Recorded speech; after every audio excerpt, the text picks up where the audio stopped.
Total DramaRama, previously known as Total Drama Daycare, recently appeared on the Cartoon Network app. Well, only the very first episode is here, but it's enough to get an idea for what the rest of the show is going to look like and if it'll even be worth watching later on. Many of the classic characters from the original series are here, which is really awesome, but then it's going with that formula of turning fictional people into babies for a spin-off. This is common with successful animated shows, and it almost never works, but who knows? Maybe Total DramaRama is different. Right away, it should probably be mentioned that this takes place in an alternate universe. Fans may be initially confused that these guys all had daycare together as babies, when in Total Drama Island, it's all their first time meeting each other, so just know that this is a different timeline. And now we move on to episode 1, which is titled Ventala. Unlike Total Drama Island or any other series that came before, this just jumps into the show without any real introduction to the characters or why they're at the daycare at all. Being that this is more lighthearted and less continuity driven than the previous incarnations, it makes sense why the crew decided to just start with a normal plot and no real beginning. Anyway, Owen wins a special red ball at a claw machine. Look at it! It's so shiny, I want to know. Just kidding, I could really care less. But Owen sure seems to have a jolly old time with it. This ball turns out to be pretty dangerous though, breaking a ton of stuff in the playroom, so Chef comes in and takes it away.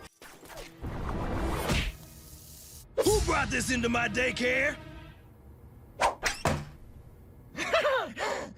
Please, Chef, please You don't. know the rule. Any toy from home brought into my daycare without permission belongs to me. The rest of the episode focuses on all these Total Drama kids working together to get the magical red ball back in their tiny hands so they could continue playing. The plot isn't as simple as you think because there are so many different mini storylines happening all at the same time featuring the wide cast of characters. Noah may be dealing with all his negative traits with Chef, while kids venture through the vent maze and Duncan makes it to the roof then starts jumping down the building. Oh my god, there's so much going on. For a simple storyline about getting a ball back, so much happens. That's a good or bad thing depending on who you ask, but for me, it's alright. If it was way too simple, then it would have been predictable and probably boring, so at least the episode avoids doing that. The comedy in Total DramaRama's first story isn't amazing. You'll potentially laugh at a lot of jokes, or maybe none, but there were a lot of misses for me. Some of the stuff was amusing, like how during the vent map scene, the kids were singing the background music song. Also, Gwen's random appearances throughout were definitely a plus, and there's no way I can't mention how they literally stole Chef's eye to replace it with a marble. But how will we open that lock?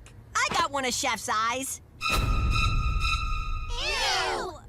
Relax, I'll put it back. And he won't know it's gone because I stuck a big marble in its place which he can't see with his other eye. Things just got dark really fast, but it always still felt like lighthearted fun. If the show is very much like Ventala for the rest of its episodes, then would I be keeping up with them all? Honestly, nope. This series is probably most enjoyed by two groups of people: young kids who like extremely fast-paced stories with a lot of random humor, or hardcore Total Drama fans. Don't get me wrong, I loved this series back when it first came out. Island, Action, and World Tour I was a huge fan of, though after that it just started to get unappealing as so many new characters were introduced. While DramaRama does include the classics, the formula of the show just makes it a lot worse when they aren't doing challenges or anything like that. Total Drama Island was really successful because it was basically a cartoon version of Survivor. All the characters were grown up and that resulted in better jokes, but now things are completely different with the toddler versions of everyone. Episode 1 wasn't horrible and it's probably better than the average cartoon kids spin-off show, but this isn't something I'll be watching constantly for new episodes. That being said, I would recommend checking this out just to see what you personally think, because who knows, maybe you'll enjoy it. There is some fun to be had, just not anywhere near as much as the original 3 seasons. But anyway, that's all for this video. Subscribe for more awesome cartoon videos. Give it a thumbs up and comment below, let me know what you think.